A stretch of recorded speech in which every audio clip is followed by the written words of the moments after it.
Lindo Guayno, por supuesto, hoy noche de recuerdos, en esta velada donde le hacemos el homenaje a la canción arequipeña de parte de estos modestos chuquiambinos, recordando, por supuesto, las mejores páginas de del cancionero arequipeño.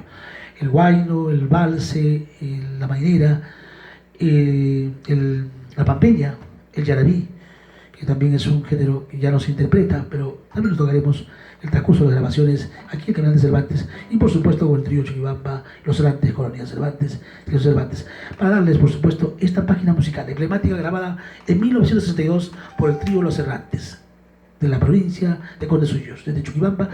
Le hacemos esta recopilación, nuestras voces, el guayno que dice Chuquibambinita.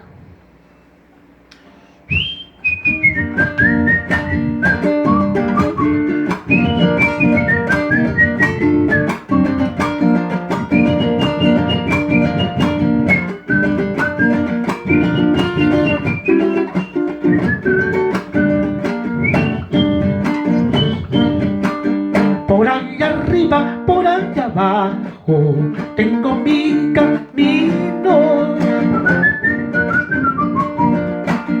para romperte, para llevarte, Chuquibambinita, linda paisanita. Desde muy lejos yo te recuerdo, siempre con el alma. Ni la distancia menos los años harán que te olvide, Chuquibambinita.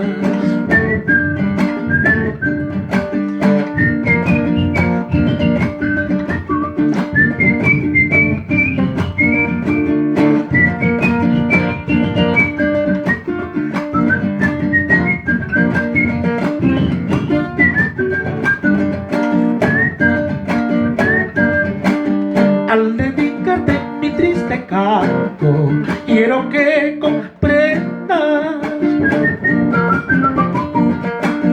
que siempre ha sido mi Chuquibamba, tierra preferida, linda paisanita. Cuando me vine en esa mi tierra, hice la promesa de conservarte dentro mi pecho, y lo estoy cumpliendo, Chuquibambinita. Vele plantate a la imuscarumi, vele plantate a la imuscarumi. Amaina cancho guacarcay sillawa, amaina cancho guacarcay sillawa. Plantate a la imuscarumi, vele plantate a la imuscarumi. Amaina caichu guacarcay sillawa, amaina caichu guacarcay sillawa.